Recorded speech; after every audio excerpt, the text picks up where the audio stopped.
एक जंगल में टोनी और टोनी का पति रहते थे। टोनी का पति शराबी था, दिन रात शराब पीता था और घूमता था।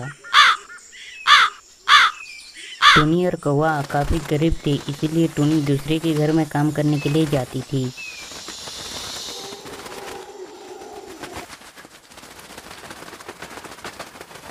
आज मेरे काम करने का 1 महीना पूरा हो गया और मालकिन से मैं पगार के बारे में बात करूंगी।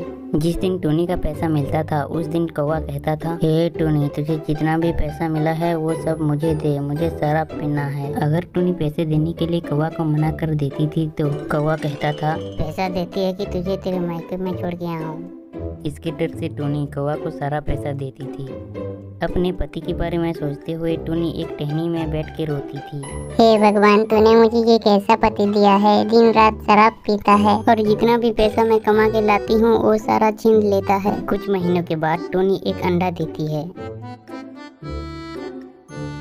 सुनिए जी, कल अगर हमारे घर में एक बच्चा होगा तो हमें उसकी पढ़ाई के लिए थोड़े पैसे जमा करना होगा, क्योंकि उसका दाखिला भी एक बड़े स्कूल में करेंगे ताकि हमारा बेटा बड़ा होकर एक सरकारी नौकरी करेगा और हमारे बच्चे को हमारी जैसी जिंदगी जीना न पड़े, इसलिए हमें थोड़े थोड़े पैसे रखना होगा। अगले दिन टोनी जिस घर में काम कर रही थी उस घर के लोग उन्हें काम करने के लिए मना कर देते हैं। देख बेटी टोनी, मुझे अच्छा नहीं लग रहा था, इसलिए मेरे बेटे ने तुझे हमारे घर का देखभाल करने के लिए बुलाया था। अब मेरी सेहत पूरी तरीके से अच्छी हो गई है तो मैं घर का काम कर सकती हूँ।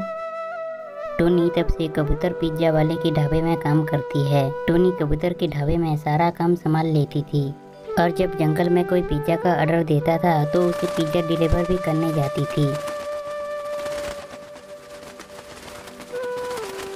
काम खत्म करके जैसे ही टोनी घर जाती है तो देखती है उसके अंडे से एक छोटा सा चिड़िया निकला है। कुछ दिन तक टोनी काम करने के लिए नहीं जाती और अपने बच्चे की देखभाल करती है और टोनी उसका नाम टुन्नू रखती है। कुछ दिनों के बाद जब उसका बच्चा बड़ा हो जाता है तो टोनी फिर से ढाबे में काम करने के लिए जाती है।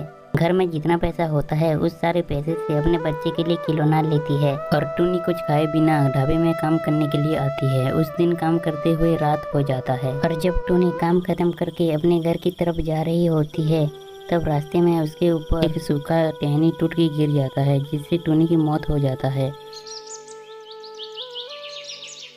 एक दिन सुबह सुबह से कलवा कौवा टुन्नू को बहुत मारता है और कहता है, टुन्नू सुन, तू कल से जाके काम कर और जितना भी पैसा मिले वो सारे पैसे मुझे दे, क्योंकि तेरी माँ के गुजरने के बाद मैंने एक घूंट भी शराब नहीं पी है और मैं चाहता हूँ मेरे बेटे की कमाई के पैसे से शराब पीऊँ। तू जाएगा या नहीं? तब पीछे से टोनी चुड़ैल बन के आती है और कौवा को बहुत मारती है। तेरी इतनी हिम्मत, मेरे होते हुए मेरे बेटे को मारेगा? और एक दिन तूने अगर शराब को हाथ लगाया तो मुझसे बुरा कोई नहीं होगा। ऐसे कह के टोनी चुड़ैल कौवा को डराती है। टुन्नू और टोनी चुड़ैल मिलके पिज्जा बनाते हैं और उस दिन से कौवा भी शराब को छोड़ के एक नई जिंदगी की शुरुआत करता है और जंगल के कोने कोने तक पिज्जा डिलीवर करता है। जंगल की पंछियाँ उनके पिज्जा को बड़े चाव से खाते थे। हमारा पिज्जा ऑर्डर करने के लिए धन्यवाद। उस दिन से कलवा कौवा अच्छे से पिज्जा का बिजनेस संभालता है और अपने टुन्नू को बड़े स्कूल में पढ़ाता है। अगर आपको टोनी चिड़िया की वीडियो देखने के लिए अच्छा लगता है तो आप हमारे चैनल को सब्सक्राइब कर दीजिए और नीचे जो बेल आइकन है उसे ऑल पे सेट कर दीजिए, ताकि हम जब भी वीडियो अपलोड करें सबसे पहले नोटिफिकेशन आपके पास जाएगा और आप भूतिया टोनी की वीडियो देख सकेंगे।